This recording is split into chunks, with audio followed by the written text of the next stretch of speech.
greet everyone in the wonderful name of our Lord Jesus Christ. Amen. Our topic for today, for our sermon, it says, when you feel you have nothing left to give. How and what do you give in an unstable economy where there is high inflation rate, in times where families have lost breadwinners and there is high rate of unemployment, whilst other people are being retrenched every day? An era where we have been challenged by our mental health and there is flood of diseases and illnesses, where immorality has gone up and the level of spirituality has gone down. And yet the Lord calls us to give when we feel we have nothing left to give. This might have been the same feeling that the widow in Zarephath had. Elijah asked for food from someone with apparently no means and no provider. What a test. Widowhood produced other problems besides the loss of a loved one. If a widow had no close adult male relative to serve as her legal protector, she was truly abandoned and hopeless before the law. Not many options were open for her financial security. We see this in 2 Kings chapter 4, verse 1. This is the widow going to Elijah, saying that your servant, which was her husband, who died in debt, her creditors are here to collect the money, and she doesn't have the money. And therefore, the creditors are saying they're going to take the sons as slaves in payment of the husband's debt. We also see how widows were treated in Luke 18, verse 1 to 5. This widow went to an evil king because she had no protection. She went and begged the king for protection from her enemies. Isaiah 10, verse 1 to 2, it says, "You are doomed. You make unjust laws that oppress my people. That is how you prevent the poor from having their rights and from getting justice. That is how you take the property that belongs to the widows and orphans." We clearly see here that widows were not having it easy at all. They were taken advantage.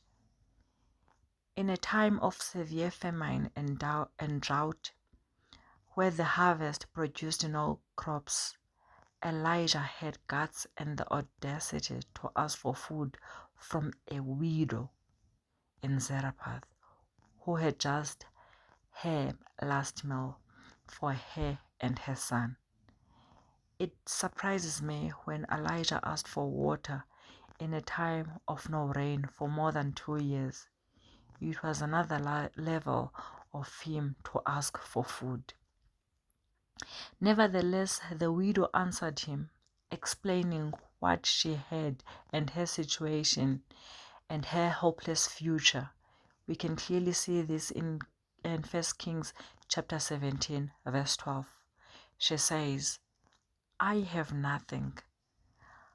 I am collecting firewood so that I make the last meal for me and my son, and then we die." Prophet Elijah made a breathtaking promise on God's behalf. He told the woman that God would ensure that her supplies would not run out. He told her that her little jar of oil and her little jar of flour and a little jug of oil would last as long as it was needed until the famine had ended. The promise came with a challenge though. Elijah still wanted bread for himself first before the woman fed herself and her son. Why such demands, Elijah?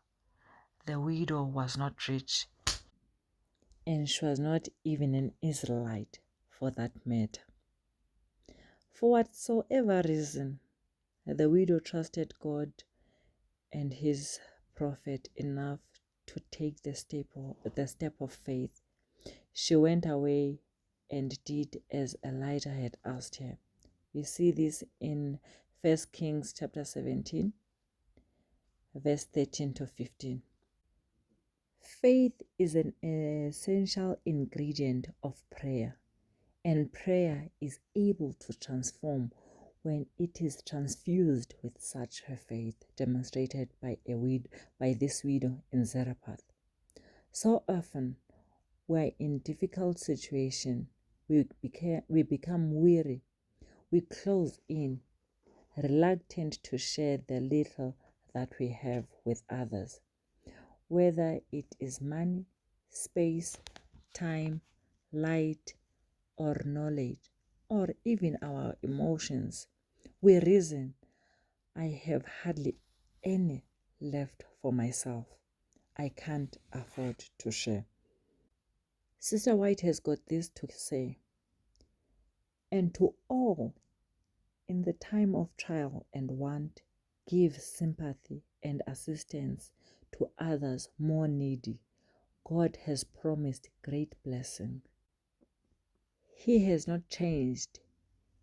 His power is no less now than in the days of Elijah. God takes care of us.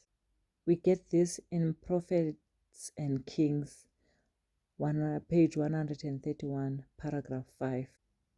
The story of the widow in Zarephath, it teaches us, it shows us that God takes care of us, and we should learn the value of kindness, hospitality, and generosity, as we have seen from how the widow shared her last meal with Elijah, and in return her life and that of her son was preserved.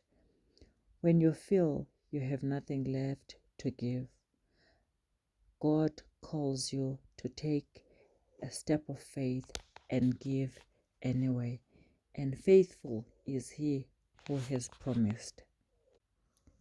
May the good Lord bless the reading of His word. Amen.